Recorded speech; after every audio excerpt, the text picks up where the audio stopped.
আমার নিজের অবস্থান থেকে আমি আসলে বলতে পারবো না যে কবে নির্বাচন হবে, কারণ এটার জন্য আরো অনেকে জড়িত আছেন এর মধ্যে, এবং চূড়ান্ত সিদ্ধান্ত তো অবশ্যই প্রফেসর ইউনূস নেবেন।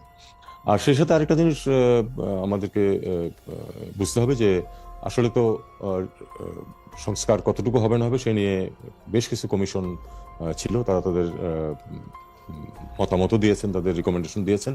সেটা নিয়ে এখন নেগোসিয়েশন চলছে রাজনৈতিক দলগুলোর সাথেও। তো আমি মনে করি যে এই নেগোসিয়েশনে দেশের জন্য যেটা ভালো সেটাই বের হয়ে আসবে। এবং মূল জিনিসটা হচ্ছে যে এই সরকারের আলটিমেট লক্ষ্য তো হচ্ছে একটি নির্বাচন অনুষ্ঠান করে নির্বাচিত ব্যক্তিদের হাতে ক্ষমতা হস্তান্তর করে যাওয়া। এটাই তো আমাদের আলটিমেট উদ্দেশ্য, যে অন্তর্বর্তী সরকার হিসেবে তাই দাঁড়ায়, এবং আমরা সেটা করতেই বদ্ধপরিকর। এখন প্রশ্নটা হচ্ছে সময় কতটুকু লাগবে, আগে কতটুকু রিফর্ম হবে, পরে কতটুকু হবে ইত্যাদি। এটা নিয়ে আমি মনে করি যে বাংলাদেশের মানুষ সাধারণত এসব বিষয়ে ভুল করে না। আমি দৃঢ়ভাবে বিশ্বাস করি যে আলাপ আলোচনার মাধ্যমে এটা একটা সুন্দর পথ বেরিয়ে আসবে, এবং আমরা একটা ভালো নির্বাচন করে তাদের কাছে ক্ষমতা হস্তান্তর করে চলে যেতে পারবো। আমি গতকাল একটা রেকর্ডেড অনুষ্ঠান দেখছিলাম, আপনি জানেন যে তৃতীয় মাত্রা স্বনামধন্য উপস্থাপক জনাব জিল্লুর রহমান ভাই এটা বলতেছিলেন যে খুব মানে এটা তার পার্সোনাল অনুষ্ঠান, সেই জন্য পার্সোনাল ওপিনিয়নই উনি দিচ্ছিলেন, কিন্তু খুব মানে বলে না, খুব জোর দিয়ে বলছিলেন যে এই সরকার আসলে আরো ৩-৪ বছর ক্ষমতায় থাকতে চায়। কেন এই সরকার ৩-৪ বছর ক্ষমতায় থাকতে চান সেটা তার ব্যাখ্যার জায়গায় আমি না গেলাম, যে উনি এটা বলছেন যে ৩-৪ বছর তাদের আসলে কিছু জিনিস দরকার, তাদের ক্ষমতা থাকতে হবে। আপনারও কি এরকম মনে হয় যে ক্যাবিনেট মেম্বার আপনারা কি আসলে আরো ৩ বছর থাকলে দেশের বা আপনাদের ভালো হবে এরকম মনে করেন? এটা খুব থিওরিটিক্যাল প্রশ্ন হয়ে গেল। জিল্লুর রহমান কেন এটা বলেছেন সেটা উনি বলতে পারবেন, আমি বলতে পারবো না। প্রশ্নটা খুব থিওরিটিক্যাল হয়ে গেল। আমি এরকম থিওরিটিক্যাল প্রশ্নে যেতে চাই না। আসলে আমার কথা হচ্ছে যে আলাপ আলোচনার মাধ্যমে বেরিয়ে আসবে যে কত তাড়াতাড়ি নির্বাচন করা সম্ভব, এবং সেটাই আমাদের এই সরকারের লক্ষ্য বলে আমি মনে করি। আপনি জানেন যে গত মাসে ডোনাল্ড ট্রাম্প একটা $29 মিলিয়ন একটা কথা বলেছিলেন। আপনি খুবই কূটনৈতিক ভাষায় শব্দ চয়ন করে তাকে ঠিক মিথ্যাবাদী না বলে আপনি বলেছিলেন যে কথার সত্যতা আপনি পান নাই। তো এইটার ব্যাপারে কি কোনো ডেভেলপমেন্ট আছে? মানে এই $29 মিলিয়ন কথা কি তিনি হঠাৎ করেই বললেন, এমনি এমনি বললেন? মানে এটা কেন কেনই বা বলতে যাবেন? বাংলাদেশ তো আসলে ডোনাল্ড ট্রাম্পের জায়গা থেকে দেখলে 186 বা 210টা দেশের একটা, মানে এই দেশ সম্পর্কে আবার একটা $29 মিলিয়ন এটা উনি কেন বলতে যাবেন? মানে এর পিছনে কি কারণ? দেখুন, প্রেসিডেন্ট ডোনাল্ড ট্রাম্প কেন কোন কথা বলেছেন এটা বিচার করার যোগ্যতা আমার নেই। আমি আসলে অনেক সময় বুঝিও না। উনি নিশ্চয়ই কোনো কারণে সেটা বলেছেন। তবে আমি আমাদের এখানে যারা এটা নিয়ে নাড়াচাড়া করেন তারা দেখেছেন যে আমার তো কোনো মেকানিজম নাই এটা চেক করার মতো। তারা দেখেছেন যে আসলে এরকম কোনো কিছু ঘটনা ঘটেনি যে দুইজন ব্যক্তিকে এই টাকা দিয়ে দেওয়া হয়েছে ইত্যাদি ইত্যাদি। আমরা সেই অনুযায়ী যে আমরা যেটুকু দেখতে পেয়েছি সেটুকুই কিন্তু আমার বক্তব্যের মধ্যে, আমাদের মিনিস্ট্রির বক্তব্যের মধ্যে আছে, এর চেয়ে বেশি কিছু না। এমনি মার্কিন পররাষ্ট্র যে দপ্তর আছে এখানে, সরি মানে যে কনসুলেট আছে, যে এমবাসি আছে, তাদের কাছ থেকে এই ব্যাপারে বাড়তি কোনো কিছু জানানো হয়েছে ইন দ্য মিন টাইম? না, না, না, এরকম কিছু জানানো হয়নি আমার। 2025 সালের মধ্যে নির্বাচন করা বা এটা ডক্টর ইউনূস ইদানিং মনে হয় বেশি করে ডিসেম্বর মাসটাই স্পেসিফিকলি বলছেন। এর আগে বড়জোর জুন মাস পর্যন্ত আমরা শুনেছিলাম। এর জন্য কি আন্তর্জাতিক চাপ রয়েছে আপনাদের উপর? আন্তর্জাতিক, বিশেষ করে যুক্তরাষ্ট্র, ইউরোপীয় ইউনিয়ন কি নতুন প্রশ্নের গণতান্ত্রিক বৈধতা নিয়ে প্রশ্ন তুলতে পারে? মানে সরকার এমন চাপের মুখে পড়লে তারা, মানে আপনারা যদি ইলেকশনটা না করতে পারেন, মানে আসলে কেউ কেউ বলছেন যে আপনারা কিছু সংস্কার করবেন, সংস্কারটা শেষ করে তারপর ইলেকশনে যাবেন, কেউ কেউ বলছেন না 2025-এর মধ্যে ইলেকশন হবে। আপনি কি 2025-এর মধ্যে ইলেকশনটা হবে এরকম দেখতে পান, এবং এর জন্য কোনো আন্তর্জাতিক চাপ আপনাদের রয়েছে কিনা? অন্তত আমি যেটুকু জানি আমার উপরে কোনো আন্তর্জাতিক চাপ, আমার মাধ্যমে বা আমার উপরে কোনো আন্তর্জাতিক চাপ কখনো আসেনি। আমি দেখেছি যে আমাদের বন্ধু রাষ্ট্র যারা আছে তারা সবাই কিন্তু এই সরকারের যে কর্মসূচি ইনক্লুডিং রিফর্মের প্রতিও কিন্তু তারা বেশিরভাগই কিন্তু স্পষ্টভাবেই বলেছেন যে হ্যাঁ, রিফর্মের ব্যাপারে আমরা সমর্থন করি সরকারকে, এরকমই কিন্তু বলেছেন বেশিরভাগ। কাজেই আমি মনে করি যে আন্তর্জাতিক চাপ আছে। বিষয়টা হচ্ছে আমাদের অভ্যন্তরীণ, এবং আমাদেরকে অভ্যন্তরীণ বাস্তবতার ভিত্তিতেই কিন্তু সিদ্ধান্ত নিতে হবে, যেটা প্রফেসর ইউনূস অবশ্যই নেবেন সেই সিদ্ধান্ত। আমি নিচে একটু রোহিঙ্গা প্রসঙ্গে আসি, যে ভবিষ্যতে রোহিঙ্গাদের ফেরত পাঠানো সম্ভব করতে বাংলাদেশ ও মিয়ানমারের মধ্যে জাতিসংঘের যেটা মানবিক করিডোর আর আরাকান আর্মির সঙ্গে সংলাপের বিষয়ে আপনি আমাদের কিছু বলবেন কিনা? আরসাব প্রধানকে যে গ্রেপ্তার করা হলো, তার সঙ্গে এর একটা সম্পর্ক রয়েছে কিনা?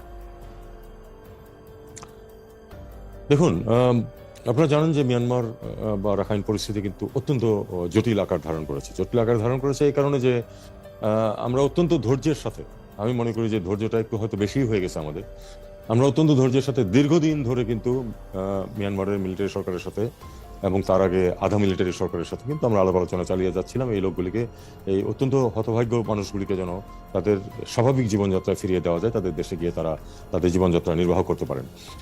ফলাফল এ যাবৎ শূন্য। এর মধ্যে কিন্তু আপনার বাস্তব পরিস্থিতির বিরাট বিরাট পরিবর্তন হয়ে গেছে। সেটা হলো যে 3 বছর আগে তো ওখানে শুরু হয়েছে গৃহযুদ্ধ, এবং গৃহযুদ্ধের ফলে কিন্তু বিভিন্ন ধরনের পরিবর্তন হয়ে গেছে বাস্তবতা। বাস্তব পরিস্থিতিতে এখন ধরুন মোটামুটি রাখাইন রাজ্য, যেটার সাথে বাংলাদেশের সীমানা আছে, রাখাইন রাজ্যের সীমানা কিন্তু অরিজিনালি শুধু বাংলাদেশের সাথে আছে, ভারতের সাথে নেই, কিন্তু তারা আবার খানিকটা পালেতোয়া এবং চীন রাজ্যের খানিকটা দখল করে ভারতের সাথে একটি যোগাযোগ স্থাপন করে নিয়েছে আরাকান আর্মি। আরাকান আর্মি এখন অলমোস্ট সম্পূর্ণ নিয়ন্ত্রণ আছে। বম্বিং হচ্ছে উপর থেকে, তাতে করে মানুষের যন্ত্রণা বাড়ছে, কিন্তু তাতে করে কিন্তু আরাকান আর্মির নিয়ন্ত্রণ কিন্তু শিথিল হয়নি এই রাজ্যের উপর। কাজে এখন বাস্তবতা হচ্ছে যে আরাকান আর্মি ডিসাইড করবে যে এখানে কি হবে না হবে। এমনকি যদি একসময় তো এই গৃহযুদ্ধ পরিস্থিতি শেষ হবে এবং তখন সেটেল ডাউন করবে, যখন করবে তখনও কিন্তু Arakan army will B a major power, major arbiter, যে এই রোহিঙ্গাদের নিয়ে এবং আরাকান রাজ্যে কি হবে না হবে। তারা কিন্তু যদি একটা ইয়েও হয়, একটা ওখানে যদি একটা স্বায়ত্তশাসনও হয়, তারা কিন্তু অনেক কিছু ডিসাইড করবে। কাজে তাদের সাথে আমাদেরকে আলটিমেটলি নেগোশিয়েট করতেই হবে। তবে যেহেতু তারা একটা নন স্টেট অ্যাক্টর, একটা রাষ্ট্র হিসাবে আমাদের পক্ষে, আর বিশেষ করে যেহেতু আমরা এখনো কেন্দ্রীয় সরকারকে তো স্বীকার করি, কাজেই তাদের সাথে আমরা আলাদাভাবে অফিসিয়ালি কোনো যোগাযোগ করা আমাদের পক্ষে সম্ভব না। তবে আমি জানি যে সরকারের বাইরে বিভিন্ন ধরনের তৎপরতা হচ্ছে যে একটা কিছু ব্যবস্থা করা। এখানে একটি প্রশ্ন, যেমন বর্ডারে কিন্তু কিছু যোগাযোগ সবসময় আছে, কারণ বর্ডারে ম্যানেজমেন্ট করতে গিয়ে অনেক সময় তাদের সাথে কিছু যোগাযোগ আমাদের করতে হয়, সেটা আমরা নিম্ন পর্যায়ে করে থাকি। আর আরেকটা বিষয় যেটা আপনি বলছিলেন যে করিডোরের প্রশ্ন, করিডোরের প্রশ্নে আমাদের যেটা অবস্থান সেটা হচ্ছে যে করিডোর দিয়ে যে মালামাল যাবে সেটার বিতরণটা কিভাবে হবে, এটা একটা খুব গুরুত্বপূর্ণ প্রশ্ন। এই জন্য যে আমরা এখনো দেখছি না যে আরাকান আর্মি রাখাইনদেরকে এবং রোহিঙ্গাদেরকে যারা ওখানে আছে তাদেরকে একইভাবে ট্রিট করছে, তারা করছে না। তাদের অ্যাট্রোসিটিজ এগেইনস্ট দ্য রোহিঙ্গাস কিন্তু চলমান ছিল, অন্তত এই মুহূর্তে হয়তো নাই, কিন্তু ছিল, এবং যার ফলে কিন্তু অন্তত 80,000 রোহিঙ্গা কিন্তু তারা রাখাইনের দখল নেওয়ার পরেও বাংলাদেশে প্রবেশ করেছে। তো এটা আমরা তো চাই না যে এটা ঘটতে থাকুক। এখন যদি সিম্পলি এই ত্রাণ সামগ্রী তাদেরকে দিয়ে দেওয়া হয়নি গিয়ে আরাকান আর্মির হাতে, তারা এতটা বিশ্বাস এখন অর্জন করতে পারেনি যে তারা এটা সঠিকভাবে বিতরণ করবে। আমরা আশঙ্কা করি যে এটা যদি হয় তাহলে তারা সেটা রাখাইনদেরকে দেবে, রোহিঙ্গাদেরকে ডিপ্রাইভ করবে, যাতে করে এটা উইপন অফ ওয়ার হিসাবে কিন্তু এটা ব্যবহারের একটা সম্ভাবনা আছে। আমরা সেটা চাই না। আমরা চাই যে যদি এখান থেকে কোনো সরঞ্জাম ইউএনএইচসিআর এর মাধ্যমে যায়, ইউএনএইচসিআর কে তার উপর তার ডিস্ট্রিবিউশন প্রসেসের উপর নিয়ন্ত্রণ থাকতে হবে। নিয়ন্ত্রণ কমপ্লিট না হোক, অন্তত পাশাপাশি নিয়ন্ত্রণ থাকতে হবে, যাতে সবাই এটার ভাগ পায়। আপনি আসলে মানে আমি প্রশ্ন করার আগেই আপনি মোটামুটিভাবে পুরোটা বিষয়ই আপনি ব্যাখ্যা করেছেন, কিন্তু আমার এটা খুবই কৌতূহল লেগেছে যে জাতিসংঘের মহাসচিব যখন এখানে আসলেন, সঙ্গে আপনিও ছিলেন, আমি তাকে ইংরেজি ভাষাতেই কোট করি, তিনি যখন এটা বলতেছেন যে the Arakan army is an entity with which I believe a necessary dialogue must take place. আমাদের সাথে বাংলাদেশের সাথে আরেকটা দেশের কূটনৈতিক সম্পর্ক রয়েছে এখনো, মানে কূটনৈতিক সম্পর্ক বলতে আমি যদি বলি ওই সরকারটাকে আমরা সরকার হিসেবে স্বীকৃতি দিচ্ছি, যেটা আপনি বলতেছেন, সেইখানে ওইখানকার বিদ্রোহী একটা গ্রুপের সাথে ডায়লগ হবে, সেটা জাতিসংঘের মহাসচিব বলছেন, আমাদের দেশে এসে আপনি সেখানে উপস্থিত আছেন, এইটার একটা মানে মানে এইটা আপনার একটা কূটনৈতিকভাবে এটার আপনার একটা জবাবদিহি করতে হবে না? মানে এমনিতেই ওরা আমাদের কথা শোনে না, তার মধ্যে মানে এইটা একটু পুরোটা নিয়ে চলে যাওয়া না, মানে মানে অল ইন হইল না এটাতে?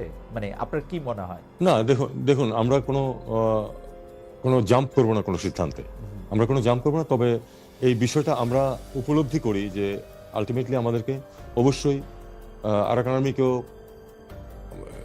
ইয়াতে হিসাবে নিতে হবে এবং তাদের সাথে নেগোশিয়েট করতে হবে। আমাদের কোন স্টেজে করবো সেটা আমাদের একটা সিদ্ধান্তের প্রশ্ন আছে। এটাকে বাস্তবতাকে স্বীকার করেছেন আমরা জানি যে জাতিসংঘ মহাসচিব। সেক্রেটারি জেনারেল, জি। হ্যাঁ সেক্রেটারি করেছেন। সেটা উনি করতেই পারেন, কারণ উনি তো আসলে উনিও তো চান যে সমস্যাটা সমাধান হোক। সমস্যার সমাধান আসলে শুধু কেন্দ্রের সাথে নেগোশিয়েট করে ফাইনাল হবে না, এটা আমরা জানি, কারণ বাস্তবতা পরিবর্তন হয়ে গেছে। ওকে, আমার আসলে চীন নিয়ে একটা প্রশ্ন করতে হবে, যে এইটার ক্ষেত্রে চীনের মানে মাননীয় প্রধান উপদেষ্টা চীন সফরে যাচ্ছেন, এটার সাথে আসলে চীনে এটা নিয়ে কথা হবে কিনা, এইটার বা চীনের সফরে এটার মধ্যে থেকে গুরুত্ব পাবে কিনা, কারণ আরাকান আর্মির সহায়তাটা মূলত চীন থেকে আসে, আবার মিয়ানমার সরকারের সঙ্গেও চীনের একটা সম্পর্ক রয়েছে। এইটা বিষয়ে কি আপনি কিছু বলবেন? কারণ চীন নিয়ে আমাদের আরও প্রশ্ন রয়েছে আর কি, এইটাতে কিছু বলবেন?